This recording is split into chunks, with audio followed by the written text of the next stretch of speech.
ॐ सदाशिवसमारम्भां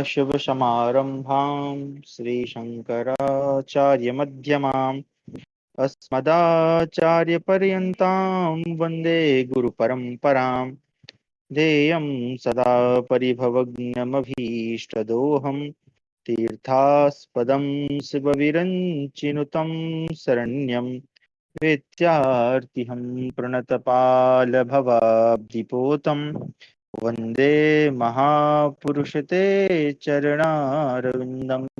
सच्चिदानन्दरूपाय विश्वोत्पत्त्यादिहेतवे तापत्रय विनाशाय श्रीकृष्णाय वयं नुमः। आप सभी का स्वागत है आज की हमारी शास्त्र धर्म की कक्षा में, जहां हम अध्ययन कर रहे हैं महाभारत। इसके पूर्वी कक्षा में हमने देखा कि जो भीष्म पितामह हैं वो भगवान श्री कृष्ण के अवतार ग्रहण करने की कथा युधिष्ठिर जी को राज्यसभा में सुना रहे हैं और ये स्पष्ट कर रहे हैं कि क्यों भगवान श्री कृष्ण जो है वो अग्र पूजनीय हैं। फिर उन्होंने बताया कि किस प्रकार भगवान श्री कृष्ण ने कंस का वध किया, वाणासुर का वध किया, किस प्रकार सभी राजाओं में महात्म्य जो है वो अधिक है। फिर ये सब सुनकर जो शिशुपाल है वो पुनः क्रोधित होता है और जो सहदेव जी हैं वो सभी राजाओं को और वहां पर शिशुपाल को एक प्रकार से चुनौती देते हैं, उसको ललकारते हैं। तो उसकी ललकार को सुनकर जितने भी राजा हैं वो युद्ध के लिए तैयार हो जाते हैं। तो भगवान श्री कृष्ण जो है समझ जाते हैं कि अब ये जो राजा हैं ये युद्ध के लिए तैयार हो गए। सभी तो नहीं होते, लेकिन जो कुछ राजा हैं वहां पर वो तैयार हो जाते हैं। यहाँ तक हमने पढ़ा था, इसके आगे हम आज पढ़ेंगे। स्क्रीन शेयर कर रहा हूँ। तो हमारा है चत्वारिंशोध्याय, यानी शिशुपाल वध पर्व यहाँ से आरंभ हो रहा है। युधिष्ठिर की चिंता और भीष्म जी का उन्हें सांत्वना देना। वैशंपायनोवाच ततः सागर शंकाशं दृष्ट्वा नृपतिमंडलम संवर्तवाताभिहतं भीमं क्षुब्धमिवार्णवम् रोषात् प्रचलितं सर्वम् इदमाह युधिष्ठिरा भीष्मं मतिमतां मुख्यं वृद्धं कुरु पितामह बृहस्पतिं बृहत्तेजा पुरुहुत इवारहा असौ रोषात् प्रचलितो महान् नृपतिसागरः अत्र यत् प्रतिपत्तव्यं तन्मे ब्रूहि पितामह। वैशंपायन जी कहते हैं, जन्मेजय, तदनंतर प्रलयकालीन महावायु के थपेड़ों से क्षुब्ध हुए भयंकर महासागर की भांति राजाओं के उस समुदाय को क्रोध से चंचल हुआ देख धर्मराज युधिष्ठिर बुद्धिमानों में श्रेष्ठ और कुरुकुल के वृद्ध पितामह भीष्म जी से उसी प्रकार बोले जैसे शत्रुहंता महातेजस्वी इंद्र बृहस्पति जी से कोई बात पूछते हैं। पितामह, यह देखिए, राजाओं का महासमुद्र रोष से अत्यंत चंचल हो उठा है। अब यहाँ इनको शांत करने का जो उचित उपाय जान पड़े वह मुझे बताइए। दादाजी, यज्ञ में विघ्न ना पड़े और प्रजाओं का हित हो तथा जिस प्रकार सर्वत्र शांति भी बनी रहे, वह सब उपाय अब मुझे बताने की कृपा करें। धर्म के ज्ञाता धर्मराज युधिष्ठिर के ऐसा कहने पर कुरुकुल पितामह भीष्म जी इस प्रकार बोले। कुरुवंश के वीर, तुम डरो मत। क्या कुत्ता कभी सिंह को मार सकता है? हमने कल्याणमय मार्ग पहले ही चुन लिया है, अर्थात श्री कृष्ण का आश्रय ही वह मार्ग है जिसका मैंने वर्ण कर लिया है। जैसे सिंह के सो जाने पर बहुत से कुत्ते उसके निकट आकर एक साथ भूकने लगते हैं, उसी प्रकार सामने खड़े हुए राजा भी तभी तक भूक रहे हैं जब तक वृषणिवंश का सिंह सो रहा है। क्रोध में भरे हुए कुत्तों के समान ये लोग सिंह के निकट तभी तक कोलाहल मचा रहे हैं जब तक भगवान श्री कृष्ण सिंह की तरह जाग नहीं उठते, इन्हें दंड देने के लिए उद्यत नहीं हो जाते। राजाओं में श्रेष्ठ चेदि कुलभूषण नृसिंह शिशुपाल भी अपनी विवेक शक्ति खो बैठा है। तभी इन सब नरेशों को यमलोक में भेज देने की इच्छा से कुत्ते से सिंह बनने की कोशिश कर रहा है। कितना बुरा बोल रहे हैं इसको। चलिए भैया, भारत अवश्य ही भगवान श्री कृष्ण इस शिशुपाल के भीतर उनका जो तेज है उसे पुनः समेट लेना चाहते हैं। बुद्धिमानों में श्रेष्ठ कुंती नंदन युधिष्ठिर, तुम्हारा कल्याण हो। अवश्य ही इस चेदिराज शिशुपाल की तथा इन समस्त भूपालों की बुद्धि मारी गई है, क्योंकि नरश्रेष्ठ श्री कृष्ण जिस जिसको अपने में विलीन कर लेना चाहते हैं उस मनुष्य की बुद्धि इसी प्रकार नष्ट हो जाती है जैसे इस चेदिराज शिशुपाल की। युधिष्ठिर, माधव श्री कृष्ण तीनों लोकों में जो स्वेदज, अंडज, उद्भिज और जरायुज ये चार प्रकार के प्राणी हैं, उन सबकी उत्पत्ति और प्रलय के स्थान हैं। वैशंपायन जी कहते हैं, जन्मेजय, भीष्म की यह बात सुनकर चेदिराज शिशुपाल उनको बड़ी कठोर बातें सुनाने लगा। इस प्रकार हमारा 40वां अध्याय समाप्त हुआ। 41वां अध्याय, शिशुपाल द्वारा भीष्म की निंदा। शिशुपालोवाच विभीषिका भी वह्वी भी भीषयन् सर्व पार्थिवान् नाव्यपत्र नवपत्रपसे कस्माद् वृद्धा सनुकुल पांशणः युक्तम् एतत् तृतीयायां प्रकृतौ वर्तता त्वया वक्तुं धर्मादपेतार्थं त्वमिहि सर्वकुरुत्तमः नावीनौर्विसम्बद्धा यथान्दो वान्धमन्यात् तथा भूता हि कौरव्या येषां भीष्म त्वमग्रणीः। ऋतुपाल बोला, कुल को कलंकित करने वाले भीष्म, तुम अनेक प्रकार की विभीषिकाओं द्वारा इन सब राजाओं को डराने की चेष्टा कर रहे हो। बड़े बूढ़े होकर भी तुम्हें अपने इस कृत्य पर लज्जा क्यों नहीं आती? तुम तीसरी प्रकृति में स्थित अर्थात नपुंसक हो, अतः तुम्हारे लिए इस प्रकार धर्म विरुद्ध बातें कहना उचित ही है। फिर भी यह आश्चर्य है कि तुम समूचे कुरुकुल के श्रेष्ठ पुरुष कहे जाते हो। भीष्म, जैसे एक नाव दूसरी नाव में बांधी जाए, एक अंधा दूसरे अंधे के पीछे चले, वही दशा इन सब कौरवों की है जिन्हें तुम जैसा अगुआ मिला है, अगुआ यानी नायक मिला है। तुमने श्री कृष्ण के पूतना वध आदि कर्मों का जो विशेष रूप से वर्णन किया है, उससे हमारे मन को पुनः बहुत बड़ी चोट पहुंची है। भीष्म, तुम्हें अपने ज्ञानीपन का घमंड है, परंतु तुम तो वास्तव में बड़े मूर्ख। ओह, इस केशव की स्तुति करने की इच्छा होते ही तुम्हारी जीभ के सैकड़ों टुकड़े क्यों नहीं हो जाते? भीष्म, जिसके प्रति मूर्ख से मूर्ख मनुष्यों को भी घृणा करनी चाहिए, उसी ग्वालियर की तुम ज्ञान वृद्ध होकर भी स्तुति करना चाहते हो, यह आश्चर्य है। भीष्म, यदि इसने बचपन में एक पक्षी यानी बकासुर अथवा जो युद्ध की कला से सर्वथा अनभिज्ञ था उस अश्व यानी केसी और वृषभ यानी अरिष्टासुर नामक पशुओं को मार डाला, तो इसमें क्या आश्चर्य की बात हो गई? भीष्म, छकड़ा क्या है? चेतना शून्य लकड़ियों का ढेर ही तो है, यानी जो बैलगाड़ी होती है वो क्या है? चेतना शून्य लकड़ियों का ढेर ही तो है। यदि इसने पैर से उसको उलट ही दिया तो कौन अनोखी करामात कर डाली? आंख के पौधों के बराबर दो अर्जुन वृक्षों को यदि श्री कृष्ण ने गिरा दिया अथवा एक नाग को ही मार गिराया, तो कौन बड़े आश्चर्य का काम कर डाला? देखो, इतने बड़े वृक्षों को बोल रहा है। जो आक वृक्ष होता है, हम हमारे यहाँ बोलते हैं उसको अकौआ, जिसके पत्ते आपने देखा होगा, उसको तोड़ते हैं तो दूध निकलता है उसमें से, और श्वेत श्वेत उसके पुष्प होते हैं जो भगवान शिव को चढ़ाया जाता है। कितना मूर्ख है ये। खैर भीष्म, यदि इसने गोवर्धन पर्वत को 7 दिन तक अपने हाथ पर उठाए रखा तो उसमें भी मुझे कोई आश्चर्य की बात नहीं जान पड़ती, क्योंकि गोवर्धन तो दीमकों की खोदी हुई मिट्टी का ढेर मात्र है। वल्मीक मात्र सप्ताहम यद्येन धृतोचलः, यहाँ पर वो बता दिया कि इन्होंने उठा के रखा था। चलिए भैया, भीष्म, कृष्ण ने गोवर्धन पर्वत के शिखर पर खेलते हुए अकेले ही बहुत सा अन्न खा लिया। यह बात भी तुम्हारे मुंह से सुनकर दूसरे लोगों को आश्चर्य हुआ होगा, मुझे नहीं। धर्मज्ञ भीष्म, जिस महाबली कंस का अन्न खाकर यह पला था, उसी को इसने मार डाला, यह भी इसके लिए कोई बड़ी अद्भुत बात नहीं है। कुरुकुलाधम भीष्म, तुम धर्म को बिल्कुल नहीं जानते। मैं तुमसे धर्म की जो बात कहूंगा वह तुमने संत महात्माओं के मुख से भी नहीं सुनी होगी। स्त्री पर, गौ पर, ब्राह्मणों पर तथा जिसका अन्न खाया जाए, जिसके यहाँ अपने को आश्रय मिला हो, उन पर भी हथियार न चलाएं। भीष्म, जगत में साधु धर्मात्मा पुरुष सज्जनों को सदा इसी धर्म का उपदेश देते रहते हैं, किंतु तुम्हारे निकट यह सब धर्म मिथ्या दिखाई देता है। कौरवाधम, तुम मेरे सामने श्री कृष्ण की स्तुति करते हुए इसे ज्ञान वृद्ध और वयोवृद्ध बता रहे हो, मानो मैं इसके विषय में कुछ जानता ही ना हो। भीष्म, यदि तुम्हारे कहने से गौघाती और स्त्री हंता होते हुए भी श्री कृष्ण की पूजा हो रही है, तो तुम्हारी धर्मज्ञता की हद हो गई। तुम ही बताओ, जो इन दोनों ही प्रकार की हत्याओं का अपराधी है, वह स्तुति का अधिकारी कैसे हो सकता है? तुम कहते हो ये बुद्धिमानों में श्रेष्ठ है, यही संपूर्ण जगत के ईश्वर हैं, और तुम्हारे ही कहने से यह कृष्ण अपने को ऐसा ही समझने लगा है। वह इन सभी बातों को ज्यों की त्यों ठीक मानता है, परंतु मेरी दृष्टि में कृष्ण के संबंध में तुम्हारे द्वारा जो कुछ कहा गया है वह सब निश्चय ही झूठा है। कोई भी गीत गाने वाले को कुछ सिखा नहीं सकता, चाहे वह कितनी ही बार क्यों न गाता हो। भूलिंग पक्षी की भांति सब प्राणी अपनी प्रकृति का ही अनुसरण करते हैं। निश्चय ही तुम्हारी यह प्रकृति बड़ी अधम है, इसमें संशय नहीं। अतएव इन पांडवों की प्रकृति भी तुम्हारे ही समान अत्यंत पापमयी होती जा रही है। अथवा क्यों न हो, जिनका परम पूजनीय कृष्ण है और सत्पुरुषों के मार्ग से घिरा हुआ तुम जैसा धर्म ज्ञान शून्य धर्मात्मा जिनका मार्गदर्शक है, भीष्म, कौन ऐसा पुरुष होगा जो अपने को ज्ञानवानों में श्रेष्ठ और धर्मात्मा जानते हुए भी ऐसे नीच कर्म करेगा, जो धर्म पर दृष्टि रखते हुए भी तुम्हारे द्वारा किए गए हैं। यदि तुम धर्म को जानते हो, यदि तुम्हारी बुद्धि उत्तम ज्ञान और विवेक से संपन्न है, तो तुम्हारा भला हो। बताओ, काशीराज की जो धर्मज्ञ कन्या अंबा दूसरे पुरुष में अनुरक्त थी, उसका अपने को पंडित मानने वाले तुमने क्यों अपहरण किया?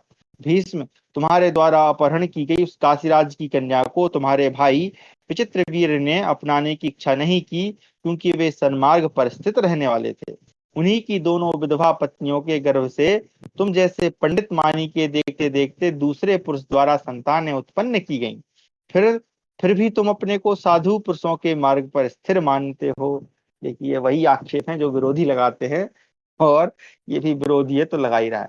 तो पहली बात तो इसने जो बोला अंबा के विषय में कि उसको विचित्र वीर्य ने स्वीकार नहीं किया, ये थोड़ा सा यहाँ पे गलत बोल रहा है, क्योंकि जब हमने पढ़ा था तो वहां पर जो अंबा है, जब वो बताती है कि उसका जो प्रेम है, वो कौन था, शल्य था कि कौन था, मेरे को नाम भूल रहा है उसका, जो उनसे भीष्म जी से लड़ने आया था, तो उससे प्रेम करती है, तो भीष्म जी ने ही उसको वहां से वापस भेजा दिया था। और बाकी जो दो बहनें थी, अंबिका और अंबालिका, उनके साथ इनका विवाह कराया था विचित्रवीर्य का। और जब वो शांत हो गए, तो फिर जो है वेद व्यास जी ने संतान उत्पन्न की थी, जो कि हमने पढ़ा था आगे। धर्मज्ञ भीष्म, मैं तुम्हारी कहीं कोई उन्नति भी तो नहीं देख रहा हूँ। मेरा तो विश्वास है तुमने ज्ञान वृद्ध पुरुषों का कभी संग नहीं किया, तभी तो तुम ऐसे धर्म का उपदेश करते हो। यज्ञ दान स्वाध्याय तथा बहुत दक्षिणा वाले बड़े बड़े यज्ञ, ये सब संतान की 16वीं कला के बराबर भी नहीं हो सकते। भीष्म, अनेक व्रतों और उपवासों द्वारा जो पुण्य कार्य किया जाता है, वह सब संतानहीन पुरुष के लिए निश्चय ही व्यर्थ हो जाता है। तो एक बार एक प्रकार से इनको आक्षेप लगा रहा है कि तुम्हारे कोई संतान नहीं है। लेकिन हम सबको पता है कि भीष्म जी ने प्रतिज्ञा क्यों की थी, क्योंकि वो अपने पिता का विवाह करवाना चाह रहे थे। आगे, तुम संतानहीन वृद्ध और मिथ्या धर्म का अनुसरण करने वाले हो, अतः इस समय हंस की भांति तुम भी अपने जाति भाइयों के हाथों से ही मारे जाओगे। भीष्म, पहले के विवेकी मनुष्य एक प्राचीन वृत्तांत सुनाया करते हैं, वही मैं ज्यों का त्यों तुम्हारे सामने उपस्थित करता हूँ, सुनो। पूर्व काल की बात है, समुद्र के निकट कोई बूढ़ा हंस रहता था। वह धर्म की बातें करता, परंतु उसका आचरण ठीक उसके विपरीत होता था। वह पक्षियों को सदा यह उपदेश दिया करता कि धर्म करो, अधर्म से दूर रहो। सदा सत्य बोलने वाले उस हंस के मुख से दूसरे दूसरे पक्षी भी यही उपदेश सुना करते थे। भीष्म, ऐसा सुनने में आया है कि वे समुद्र के जल में विचरने वाले पक्षी धर्म समझकर उसके लिए भोजन जुटा दिया करते थे। भीष्म, हंस पर विश्वास हो जाने के कारण वे सभी पक्षी अपने अंडे उसके पास ही रखकर समुद्र के जल में गोते लगाते और विचरते थे, परंतु वह पापी हंस उन सबके अंडे खा जाता था। वे बेचारे पक्षी असावधान थे, और वह अपना काम बनाने के लिए सदा चौकन्ना रहता था। तदनंतर जब वे अंडे नष्ट होने लगे, तब एक बुद्धिमान पक्षी को हंस पर कुछ संदेह हुआ, और एक दिन उसने उसकी सारी करतूत देख भी ली। हंस का यह पाप पूर्ण कृत्य देखकर वह पक्षी दुख से अत्यंत आतुर हो उठा, और उसने अन्य सब पक्षियों से सारा हाल कह सुनाया। गुरुवंशी भीष्म, तब उन पक्षियों ने निकट जाकर सब कुछ प्रत्यक्ष देख लिया, और धर्मात्मा का मिथ्या ढोंग बनाए हुए उस हंस को मार डाला। तुम भी उस हंस के ही समान हो, अतः ये सब नरेश अत्यंत कुपित होकर आज तुम्हें उसी तरह मार डालेंगे, जैसे पक्षियों ने हंस की हत्या कर डाली थी। भीष्म, इस विषय में पुराण वेत्ता विद्वान एक गाथा गाया करते हैं। भरत कुलभूषण, मैं उसे भी तुमको भली भांति सुनाए देता हूँ। हंस, तुम्हारी अंतरात्मा रागादि दोषों से दूषित है। तुम्हारा यह अंड भक्षण रूप अपवित्र कर्म तुम्हारी इस धर्मोपदेशमयी वाणी के सर्वथा विरुद्ध है। इस प्रकार हमारा 41वां अध्याय समाप्त हुआ। अच्छा, ये जो कथा है हंस वाली, ये कथा हमें पंचतंत्र, आपने सुना होगा, काफी जो प्रसिद्ध जो पुस्तक है, जो कहते हैं कि विष्णु शर्मा जी के द्वारा रचित है, उसमें भी इसी प्रकार की मतलब कथा मिलती है, परंतु वहां पे जो पात्र है वो हंस नहीं होता, वहां पर बगुला होता है संभवतः, या कोई दूसरा पक्षी है। मैंने वो बचपन में पढ़ी थी, 9th या 8th क्लास में, तो तब का थोड़ा थोड़ा याद है, हमारे सिलेबस में थी। तो वहां कोई दूसरा पक्षी होता है, यहाँ पर हंस है। तो मुझे लगता है कि मतलब जो पंचतंत्र के रचयिता हैं, वो सब ये कथाएं यानी इतिहास की कथाएं को पहले से पढ़ते आ रहे हैं। आगे 42वां अध्याय, सुपाल की बातों पर भीमसेन का क्रोध और भीष्म जी का उन्हें शांत करना। सुपालोवाच, समय बहुमतो राजा जरासंधो महाबला योनेन युद्धम नेशेय दासोऽयमिति संयुगे केशवेन कृतं कर्मं जरासन्धवदेत्ता भीमसेनार्जुनाभ्यां च कस्तत्साध्यति मन्यते अद्वारेण प्रविष्टेन छद्मना ब्रह्मवादिना दृष्टः प्रभावः कृष्णेन जरासन्धस्य भूपतेः। शिशुपाल बोला, महाबली राजा जरासंध मेरे लिए बड़े ही सम्माननीय थे। वे कृष्ण को दास समझकर इसके साथ युद्ध में लड़ना ही नहीं चाहते थे। जरा झूठ बोल रहा है, जबकि जरासंध को कितनी बार भगवान श्री कृष्ण ने छोड़ दिया था। तब इसके सबने जरासंध के वध के लिए भीमसेन और अर्जुन को साथ लेकर जो नीच कर्म किया है उसे अच्छा कौन मान सकता है। पहले तो चैत्यगिरी के शिखर को तोड़कर बिना दरवाजे के ही इसने नगर में प्रवेश किया, उस पर भी छद्म वेश बना लिया और अपने को ब्राह्मण प्रसिद्ध कर दिया। इस प्रकार इस कृष्ण ने भूपाल जरासंध का प्रभाव देखा। उस धर्मात्मा जरासंध ने जब इस दुरात्मा के आगे ब्राह्मण अतिथि के योग्य पाद्य आदि प्रस्तुत किए, तब इसने यह जानकर कि मैं ब्राह्मण नहीं हूं, उसे ग्रहण करने की इच्छा नहीं की। कौरव्य भीष्म तत्पश्चात जब उन्होंने कृष्ण, भीम और अर्जुन तीनों से भोजन करने का आग्रह किया, तब इस कृष्ण ने ही उसका निषेध किया था। मूर्ख भीष्म, यदि यह कृष्ण संपूर्ण जगत का कर्ता धर्ता है जैसा कि तुम इसे मानते हो, तो यह अपने को भली भांति ब्राह्मण भी क्यों नहीं मानता। मुझे सबसे बढ़कर आश्चर्य की बात तो यह जान पड़ती है कि ये पांडव भी तुम्हारे द्वारा सन्मार्ग से दूर हटा दिए गए हैं, इसलिए ये भी कृष्ण के इस कार्य को ठीक समझते हैं। अथवा भारत, स्त्री के समान धर्म वाले नपुंसक और बूढ़े तुम जैसे लोग जिनके सभी कार्यों में पथ प्रदर्शन करते हैं, उनका ऐसा समझना कोई आश्चर्य की बात नहीं है। वैशंपायन जी कहते हैं, जन्मेजय, शिशुपाल की बातें बड़ी रूखी थी। उनका एक एक अक्षर कटुता से भरा हुआ था। उसे सुनकर बलवानों में श्रेष्ठ प्रतापी भीमसेन क्रोधाग्नि से जल उठे। उनकी आंखें स्वभावतः बड़ी बड़ी और कमल के समान सुंदर थीं। वे क्रोध के कारण अधिक लाल हो गई, मानो उनमें खून उतर आया हो। सब राजाओं ने देखा, उनके ललाट में 3 रेखाओं से युक्त भ्रुकुटी तन गई, मानो त्रिकूट पर्वत पर त्रिपथगामिनी गंगा लहरा उठी हो। वे दांतों से दांत पीसने लगे। रोष की अधिकता से उनका मुख ऐसा भयंकर दिखाई देने लगा, मानो प्रलय काल में समस्त प्राणियों को निगल जाने की इच्छा वाला विकराल काल ही प्रकट हो गया हो। वे उछलकर शिशुपाल के पास पहुंचना ही चाहते थे कि महाबाहु भीष्म ने बड़े बेग से उठकर क्षमा करें, उन मनस्वी भीष्म को पकड़ लिया, मानो महेश्वर ने कार्तिकेय को रोक लिया हो। भारत, पितामह भीष्म के द्वारा अनेक प्रकार की बातें कहकर रोके जाने पर भीमसेन का क्रोध शांत हो गया। शत्रुदमन भीम भीष्म जी की आज्ञा का उल्लंघन उसी प्रकार न कर सके जैसे वर्षा के अंत में उमड़ा हुआ होने पर भी महासागर अपनी तटभूमि से आगे नहीं बढ़ता। राजन, भीमसेन के कुपित होने पर भी वीर शिशुपाल भयभीत नहीं हुआ। उसने अपने उसे अपने पुरुषार्थ का पूरा भरोसा था। भीम को बार बार वेग से उछलते देख शत्रुदमन शिशुपाल ने उसकी कुछ भी परवाह नहीं की, जैसे क्रोध में भरा हुआ सिंह मृग को कुछ भी नहीं समझता। उस समय भयानक पराक्रमी भीमसेन को कुपित कुपित देख प्रतापी चेदिराज हंसते हुए बोला, भीष्म, छोड़ दो इसे। ये सभी राजा देख लें कि यह भीम मेरे प्रभाव से उसी प्रकार दग्ध हो जाएगा जैसे फतिंगा आग के पास जाकर भस्म हो जाता है।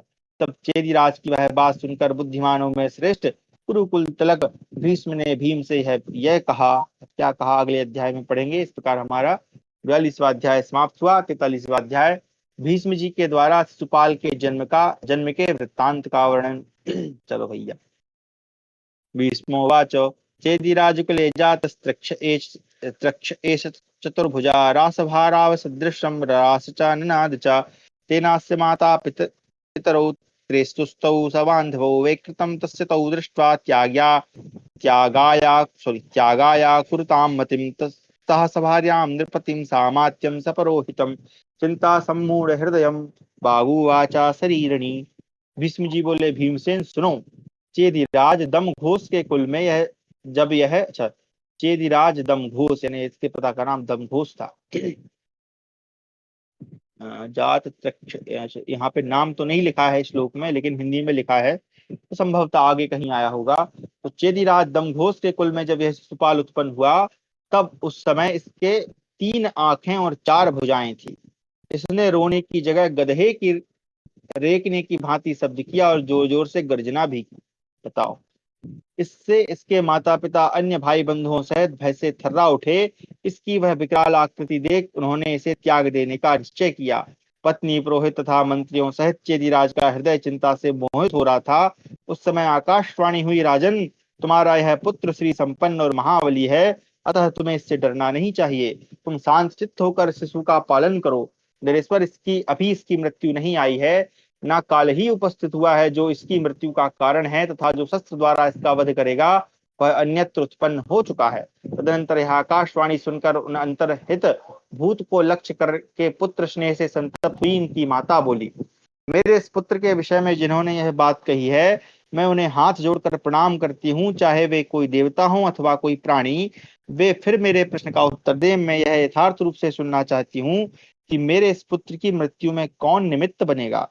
तब पुनः उसी अदृश्य भूत ने यह उत्तर दिया, जिसके द्वारा गोद में लिए जाने पर 5 सिर वाले 2 सर्पों की भांति इसकी 5 उंगलियों से युक्त 2 अधिक भुजाएं पृथ्वी पर गिर जाएंगी, जिसे देखकर इस बालक का ललाटवर्ती तीसरा नेत्र भी ललाट में लीन हो जाएगा। वही इसकी मृत्यु में निमित्त बनेगा। यानी इसकी जो 2 एक्स्ट्रा हाथ हैं और जो एक एक्स्ट्रा आंख उग गई है वो हट जाएगी, वही इसको मारेगा। 4 वहां और 3 आंख वाले बालक के जन्म का समाचार सुनकर भूमंडल के सभी नरेश उसे देखने के लिए आए। चेदीराज ने अपने घर में पधारे हुए इन सभी नरेशों का यथा योग्य सत्कार करके अपने पुत्र को हरेक की गोद में रखा। इस प्रकार वह शिशु क्रमशः सहस्त्रों राजाओं की गोद में अलग अलग रखा गया, परंतु मृत्यु सूचक लक्षण कभी प्राप्त ही नहीं हुआ। द्वारका में यही समाचार सुनकर महाबली बलराम और श्री कृष्ण दोनों यदुवंशी वीर अपनी बुआ से मिलने के लिए उस समय चेदी राज्य की राजधानी में गए। वहां बलराम और श्री कृष्ण ने बड़े छोटे के क्रम से सबको यथा योग्य प्रणाम किया एवं राजा दमघोष,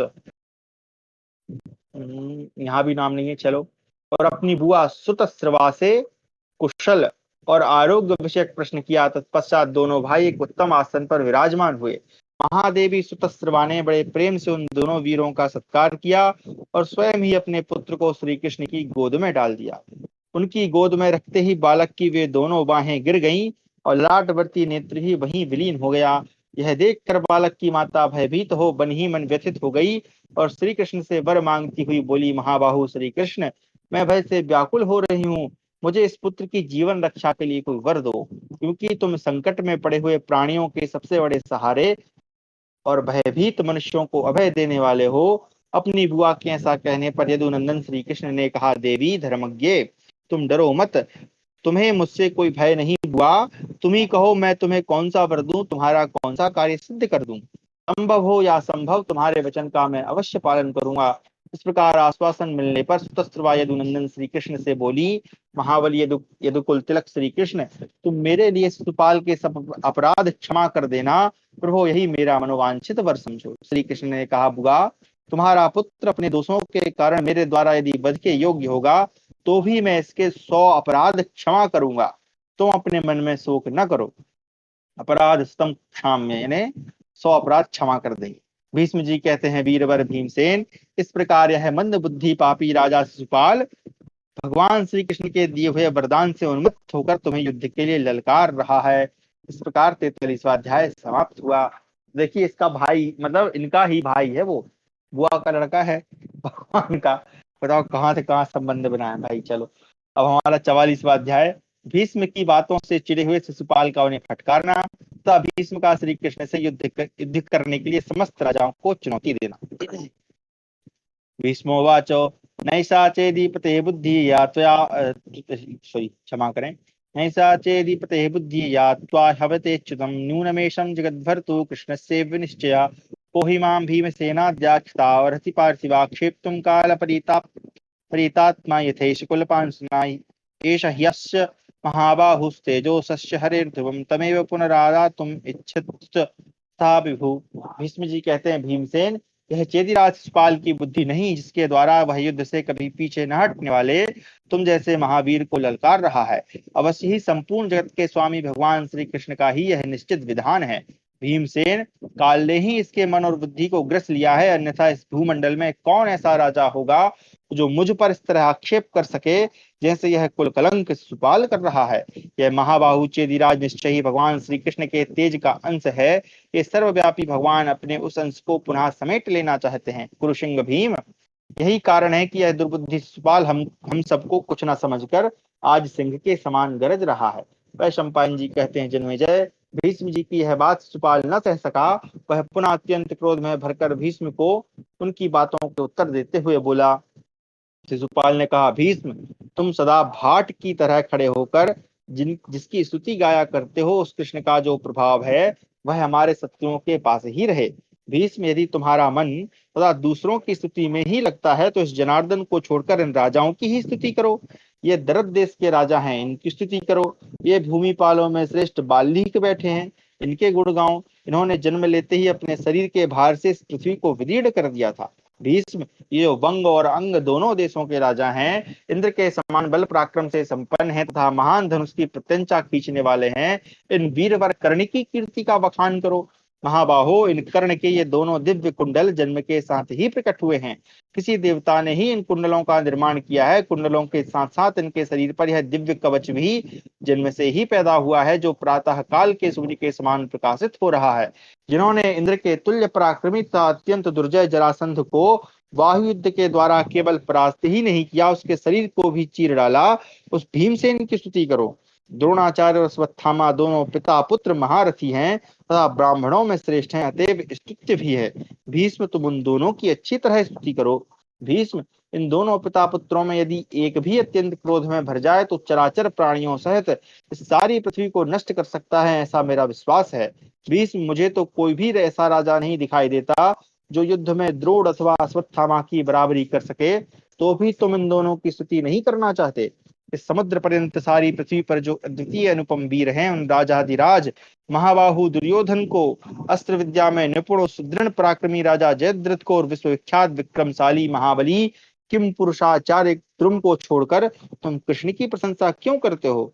शरद्वान मुनि के पुत्र महापराक्रमी कृप भरतवंश के वृद्ध आचार्य हैं, इनका उल्लंघन करके तुम कृष्ण का गुण क्यों गाते हो? धनुर्धरों में श्रेष्ठ पुरुष रत्न महाबली और रुक्मी की अवहेलना करके तुम केशव की प्रशंसा के गीत क्यों गाते हो?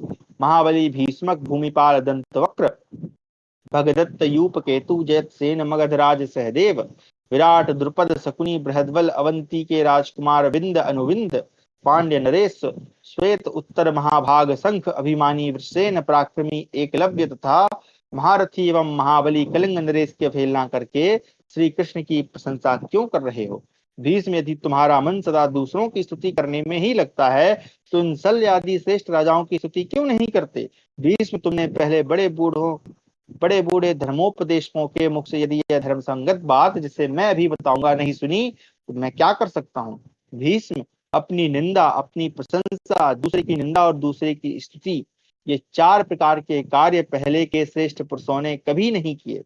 भीष्म, जो स्तुति के सर्वथा योग्य है उसी केशव की तुम मोहवश सदा भक्ति भाव से जो स्तुति करते रहते हो, उसका कोई अनुमोदन नहीं करता। दुरात्मा कृष्ण तो राजा कंस का सेवक है, उसकी गौओं का चरवाहा रहा है। तुम केवल स्वार्थवश इसमें सारे जगत का समावेश कर रहे हो। भारत, तुम्हारी बुद्धि ठिकाने पर नहीं आ रही है। मैं यह बात पहले ही बता चुका हूं कि तुम भूलिंग पक्षी के समान कहते कुछ हो और करते कुछ हो। भीष्म, हिमालय के दूसरे भाग में भूलिंग नाम से एक प्रसिद्ध चिड़िया रहती है। उसके मुख से सदा ऐसी बात सुनाई पड़ती है जो उसके कार्य के विपरीत भाव की सूचक होने के कारण अत्यंत निंदनीय जान पड़ती है।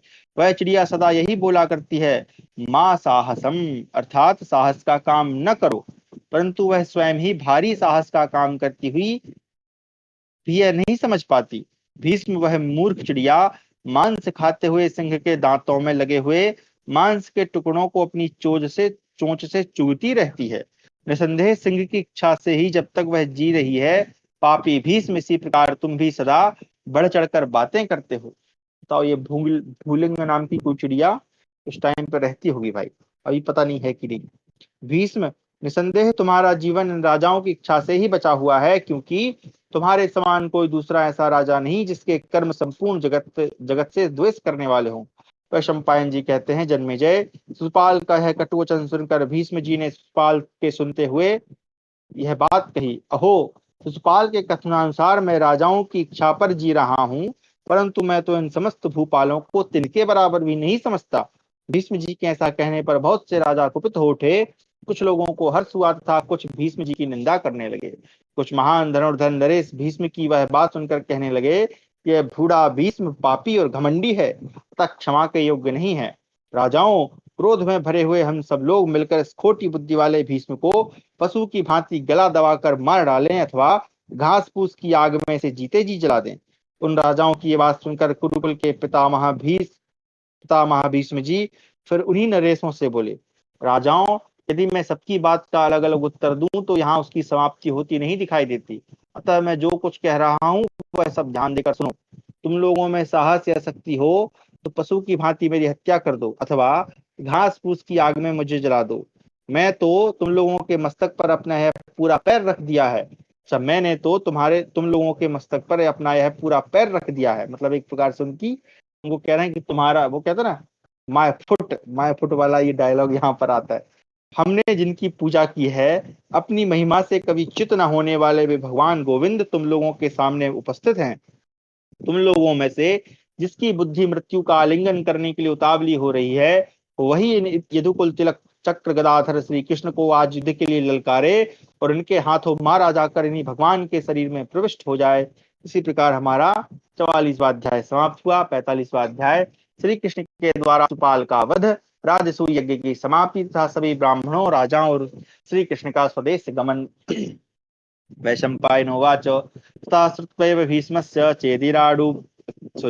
चेदिराडुरुक्रमः युत्सुर्वासुदेवेन वासुदेवम् उवाचः, आवहे त्वां दृढं गच्छ मया सार्धं जनार्दन, यावद्यनिहन्मि त्वां सहितं सर्वपाण्डवैः सत्वया हि मे वध्या सर्वतः कृष्णपाण्डव नृपतीन् समतिक्रम्य यैर्राजा त्वमर्चितः। वैशंपायन जी कहते हैं, जन्मेजय, भीष्म जी की यह बात सुनते ही महापराक्रमी चेदिराज शिशुपाल भगवान वासुदेव के साथ युद्ध करने के लिए उत्सुक हो उनसे इस प्रकार बोला, जनार्दन, मैं तुम्हें बुला रहा हूँ, आओ मेरे साथ युद्ध करो, जिससे आज मैं समस्त पांडवों सहित तुम्हें मार डालूं। कृष्ण, तुम्हारे साथ ये पांडव भी सर्वथा मेरे लिए वध्य हैं, क्योंकि इन्होंने सब राजाओं की अवहेलना करके राजा न होने पर भी तुम्हारी पूजा की है। तुम कंस के दास थे तथा राजा भी नहीं हो, इसलिए राजोचित पूजन के अधिकारी, राजोचित पूजा के अनधिकारी हो। तो भी कृष्ण, जो लोग मूर्खतावश तुम जैसे दुर्बुद्धि की पूजनीय पुरुष की भांति पूजा करते हैं, वे अवश्य ही मेरे लिए वध्य हैं। मैं तो ऐसा ही मानता हूँ। ऐसा कहकर क्रोध में भरा हुआ राज सिंह शिशुपाल दहाड़ता हुआ युद्ध के लिए डट गया। शिशुपाल के ऐसा कहने पर अनंत पराक्रमी भगवान श्री कृष्ण ने उसके सामने समस्त राजाओं से मधुरवाणी में कहा भूमिपालों, यह तो यदुकुल की कन्या का पुत्र, परंतु हम लोगों से अत्यंत शत्रुता रखता है। अच्छा, भूमिपालों, यह है तो यदुकुल की कन्या का पुत्र, परंतु हम लोगों से अत्यंत शत्रुता रखता है। यद्यपि यादवों ने इसका कभी कोई अपराध नहीं किया, तो भी यह क्रूर आत्मा उनके अहित में ही लगा रहता है। नरेश्वरों, हम प्राग ज्योतिषपुर में गए थे। जब यह बात से मालूम हुई, तब इस क्रूर कर्मा ने मेरे पिताजी का भांजा होकर भी द्वारका में आग लगवा दी। एक बार भोजराज यानी उग्रसेन रैवतक पर्वत पर क्रीड़ा कर रहे थे। उस समय यह वहीं जा पहुंचा और उनके सेवकों को मारकर था शेष व्यक्तियों को कैद करके उन सबको अपने नगर में ले गया। मेरे पिताजी अश्वमेध यज्ञ की दीक्षा ले चुके थे। उसमें रक्षकों से घिरा हुआ पवित्र अश्व छोड़ा गया। इस पाप पूर्ण विचार वाले दुष्टात्मा ने पिताजी के यज्ञ में विघ्न डालने के लिए उस अश्व को भी चुरा लिया था। इतना ही नहीं, इसने तपस्वी बभ्रू की पत्नी का, जो यहाँ से द्वारका जाते समय सौवीर देश पहुंची थी और इसके प्रति जिनके मन में तनिक भी अनुराग नहीं था, मोहवश अपहरण कर लिया था। इस क्रूर कर्मा ने माया से अपने असली रूप को छिपाकर करुषराज की प्राप्ति के लिए तपस्या करने वाली अपने मामा विशाला नरेश की कन्या भद्रा का, यानी करुषराज के वेश में ही उपस्थित हो, उसे धोखा देकर अपहरण कर लिया। मैं अपनी बुआ के संतोष के लिए इसके बड़े दुखद अपराधों को सहन कर रहा हूँ। सौभाग्य की बात है आज यह समस्त राजाओं के समीप उपस्थित है। आप सब लोग देख रहे हैं कि इस समय यह मेरे प्रति कैसा अभद्र बर्ताव कर रहा है। इसने परोक्ष में मेरे प्रति जो अपराध किए हैं उन्हें भी आप अच्छी तरह जान ले, परंतु आज इसने अहंकारवश समस्त राजाओं के सामने मेरे साथ जो दुर्व्यवहार किया है उसे मैं कभी क्षमा न कर सकूंगा। अब यह मरना ही चाहता है। इस मूर्ख ने पहले रुक्मिणी के लिए उसके बंधु बांधवों से याचना की थी, परंतु जैसे शूद्र वेद की ऋचाओं को श्रवण नहीं कर सकता, उसी प्रकार इस अज्ञानी को वह प्राप्त न हो सकी। एक मिनट रुकिएगा।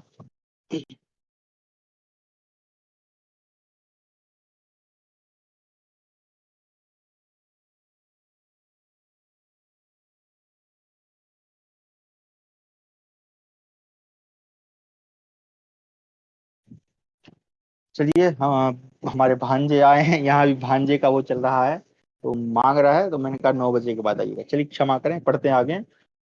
तो अच्छा, ये इसको जो है रुक्मणी को पाना चाहता था, लेकिन वो भी नहीं मिली, तो इसलिए ज्यादा ही चिढ़ता है कृष्ण भगवान से। खैर। हम्म वैशंपायन जी कहते हैं, जन्मेजय, भगवान श्री कृष्ण की ये बातें सुनकर उन समस्त राजाओं ने एक स्वर से चेदिराज शिशुपाल को धिक्कारा और उसकी निंदा की। अब जो राजा उनके विरुद्ध थे भगवान कृष्ण के, अब जब उसकी असलियत सुनी तो उसके ही, शिशुपाल के ही विरुद्ध हो गए। श्री कृष्ण का उपयुक्त वचन सुनकर प्रतापी शिशुपाल खिलखिलाकर हंसने लगा और इस प्रकार बोला, कृष्ण, तुम इस भरी सभा में, विशेषतः इन सभी राजाओं के सामने रुक्मिणी को मेरी पहले की मनोनीत पत्नी बताते हुए लज्जा का अनुभव कैसे नहीं करते? मधुसूदन, तुम्हारे सिवा दूसरा कौन ऐसा पुरुष होगा जो अपनी स्त्री को पहले दूसरे की वाग्दत्ता पत्नी स्वीकार करते हुए सत्पुरुषों की सभा में इसका वर्णन करेगा? यानी कि देखो, अब इसकी कथा जो है जो थोड़ी बहुत मैंने सुनी है, क्या बोलते हैं, श्रीमद् भागवत पुराण में, कि जो इसका भाई था रुक्मी, जिसका नाम ऊपर आया है, उसने रुक्मणी जी को कह दिया था शिशुपाल को कि भाई मैं तुमको दूंगा, मैं अपनी बहन की शादी तुमसे करूंगा। परंतु हुआ क्या कि रुक्मणी जी तो भगवान श्री कृष्ण से प्रेम करती थी, तो उन्होंने उन्होंने संदेश भिजवाया, तो भगवान श्री कृष्ण जो है रुक्मणी जी को लेकर अपहरण करके ले आते हैं। आगे, कृष्ण, यदि अपनी बुआ की बातों पर तुम्हें श्रद्धा हो और मेरे अपराध क्षमा करो या ना भी करो, तुम्हारे कुपित होने या प्रसन्न होने से मेरा क्या बनने बिगड़ने वाला है? शिशुपाल इस तरह की बातें कर ही रहा था कि भगवान मधुसूदन ने मन ही मन दैत्य वर्ग विनाशक सुदर्शन चक्र का स्मरण किया। चिंतन करते ही तत्काल चक्र हाथ में आ गया। तब बोलने में कुशल भगवान श्री कृष्ण ने उच्च स्वर से यह वचन कहा, यहाँ बैठे हुए सब महिपाल यह सुन लें कि मैंने क्यों अब तक इसके अपराध क्षमा किए हैं। किसी की माता के याचना करने पर मैंने उसे यह प्रार्थित वर दिया था कि सुपाल के 100 अपराध क्षमा कर दूंगा। राजाओं, वे सब अपराध अब पूरे हो गए, अतः आप सभी भूपतियों के देखते देखते मैं अभी इसका वध किए देता हूँ। ऐसा कहकर कुपित हुए शत्रुहंता यदुकुल तिलक भगवान श्री कृष्ण ने चक्र से उसी क्षण चेदिराज शिशुपाल का सिर उड़ा दिया। महाबाहु शिशुपाल वज्र के मारे हुए पर्वत शिखर की भांति धराशायी हो गया। महाराज, तदनंतर सभी नरेशों ने देखा चेदिराज के शरीर से एक उत्कृष्ट तेज निकलकर ऊपर उठ रहा है, मानो आकाश से सूर्य उदित हुआ हो। नरेश्वर उस तेज ने विश्व वंदित कमल दल लोचन श्री कृष्ण को नमस्कार किया और उसी समय उनके भीतर प्रविष्ट हो गया। यह देखकर सभी राजाओं को बड़ा आश्चर्य हुआ, क्योंकि उनका उसका तेज महाबाहु पुरुषोत्तम में प्रविष्ट हो गया। श्री कृष्ण के द्वारा शिशुपाल के मारे जाने पर सारी पृथ्वी हिलने लगी, बिना बादलों के ही आकाश से वर्षा होने लगी और प्रज्वलित बिजली टूट टूट कर गिरने लगी। उस समय वह समय वाणी की पहुंच से परे था, उसका वर्णन कठिन था। उस समय कोई भूपाल वहां इस विषय में कुछ भी न बोल सके, मौन रह गए। वे बार बार केवल श्री कृष्ण के मुख की ओर देखते रहे। कुछ अन्य नरेश अत्यंत अमरस में भरकर हाथों से हाथ मसलने लगे, तथा दूसरे लोग क्रोध से मूर्छित होकर दांतों से होंठ चबाने लगे। कुछ राजा एकांत में भगवान श्री कृष्ण की प्रशंसा करने लगे। कुछ ही भूपाल अत्यंत क्रोध के वशीभूत हो रहे थे, तथा कुछ लोग तटस्थ थे। तटस्थ मतलब ना इसके पक्ष में ना उसके पक्ष में। बड़े बड़े ऋषि, महात्मा, ब्राह्मणों तथा महाबली भूमिपालों ने भगवान श्री कृष्ण का वह पराक्रम देख अत्यंत प्रसन्न उनकी स्तुति करते हुए उन्हीं की शरण ली। पांडुनंदन युधिष्ठिर ने अपने भाइयों से कहा, दंघोष पुत्र वीर राजा शिशुपाल, हाँ यहाँ पे नाम आया है उसके पिता का, दंघोष पुत्र वीर राजा शिशुपाल का अंत्येष्टि संस्कार बड़े सत्कार के साथ करो, इसमें देर न लगाओ। पांडवों ने भाई की उस आज्ञा का यथार्थ रूप से पालन किया।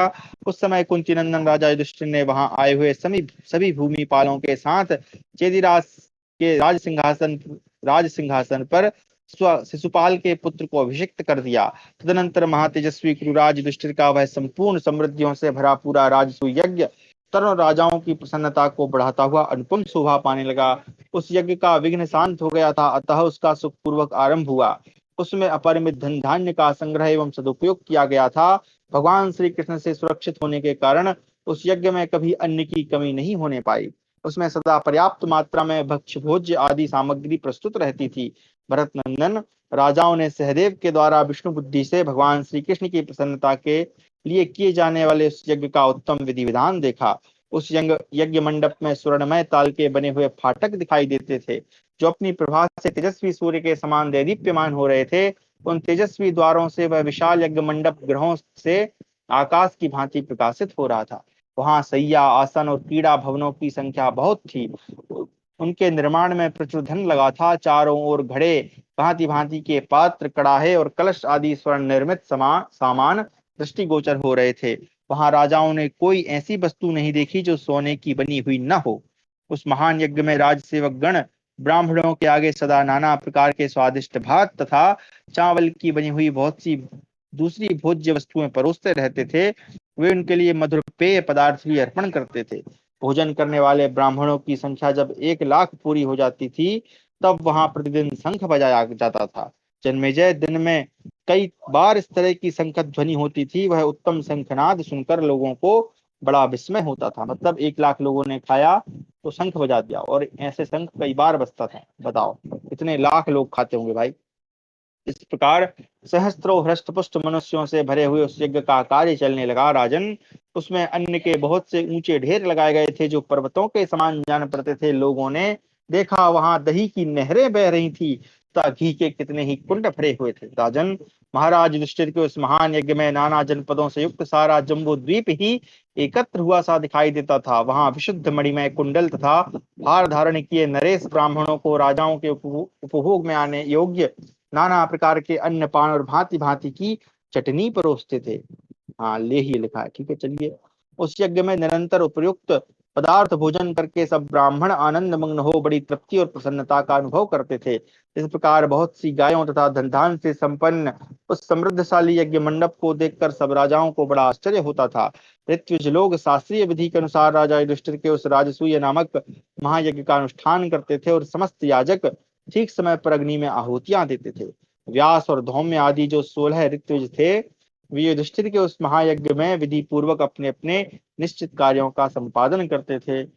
उस यज्ञ मंडप में कोई भी सदस्य ऐसा नहीं था जो वेद के 6 अंगों का ज्ञाता, बहुश्रुत, व्रतशील, अध्यापक, पाप रहित, क्षमाशील एवं सामर्थ्यशील न हो। उस यज्ञ में कोई भी मनुष्य दीन, दरिद्र, दुखी, भूखा, प्यासा अथवा मूढ़ नहीं था। महातेजस्वी सहदेव महाराज युधिष्ठिर की आज्ञा से भोजनार्थियों को सदा भोजन दिलाया करते थे।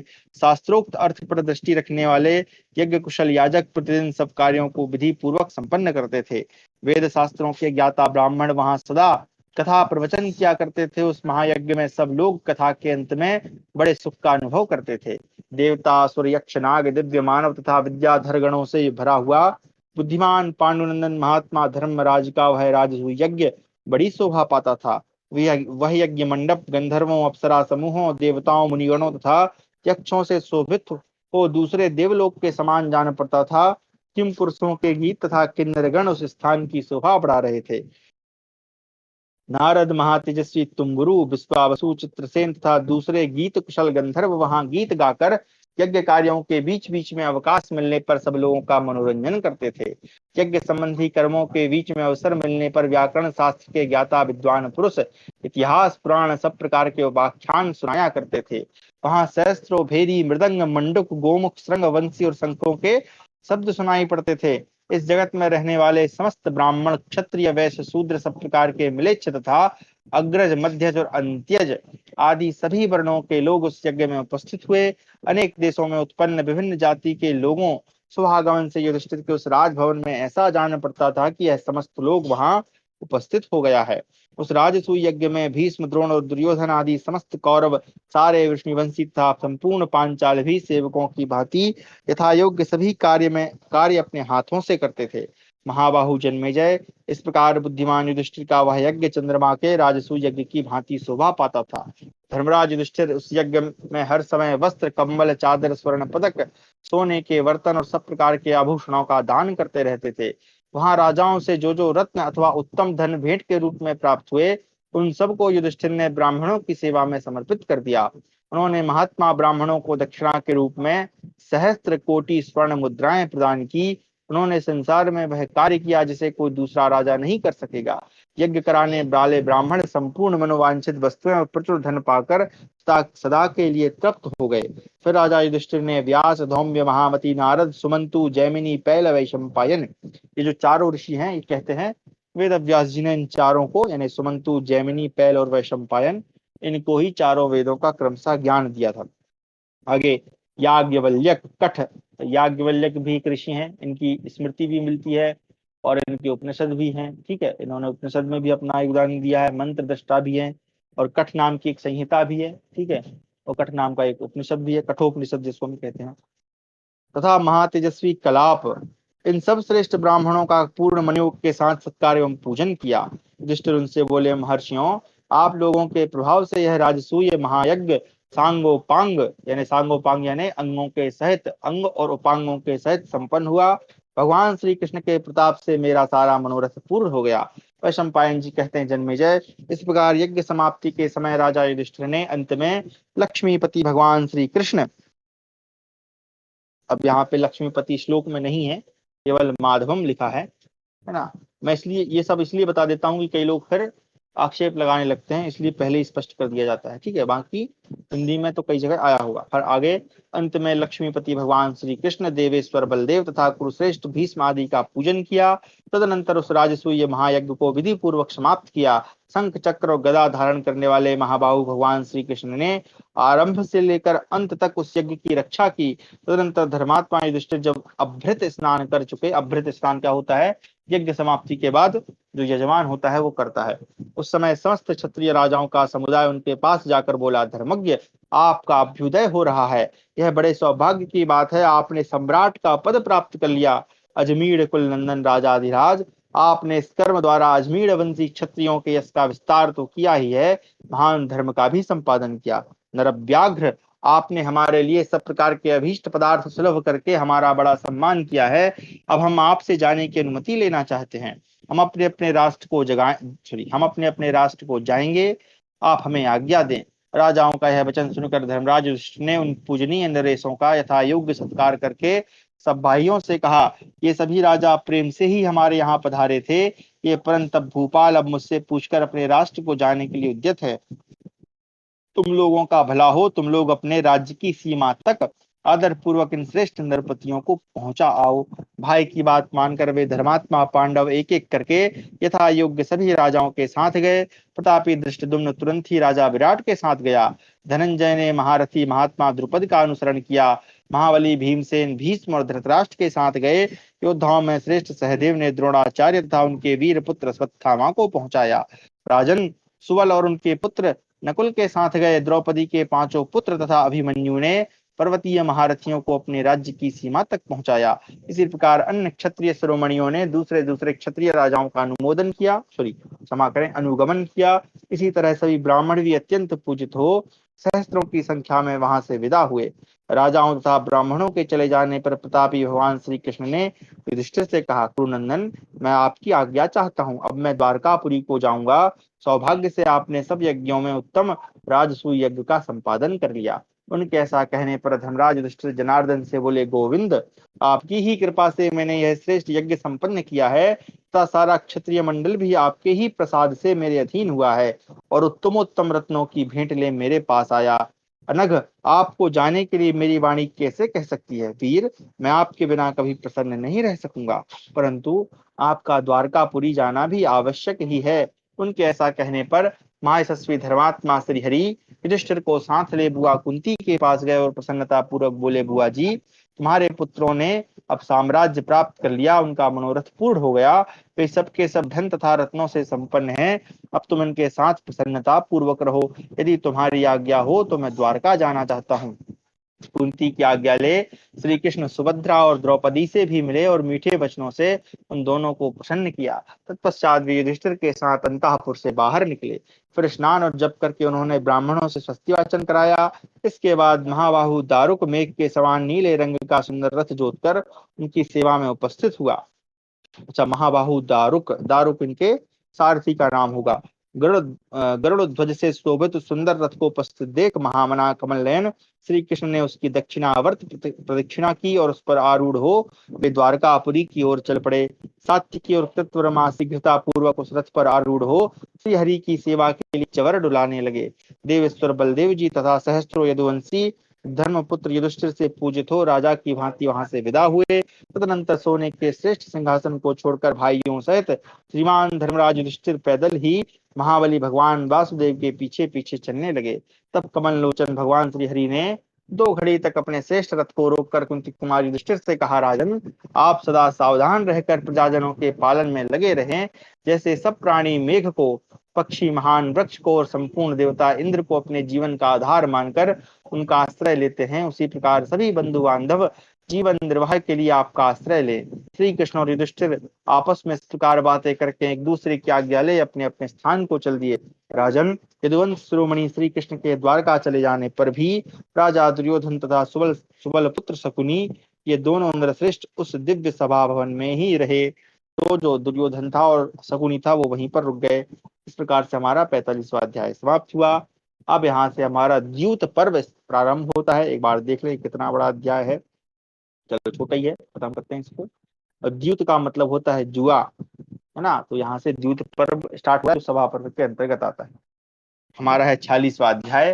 व्यास जी की भविष्यवाणी से युधिष्ठिर की चिंता और समत्वपूर्ण बर्ताव करने की प्रतिज्ञा। वैशंपायनो वाच समाप्ते राजसूये तु क्रतुश्रेष्ठे सुदुर्लभे शिष्ये परिवृतो व्यासा पुरस्तात् समुपद्यता शोभ्यादासनात्तूर्णं भ्रातृभिः परिवारता पाद्येन पाद्येनाशनदानेन पितामहम् अपूजयत्।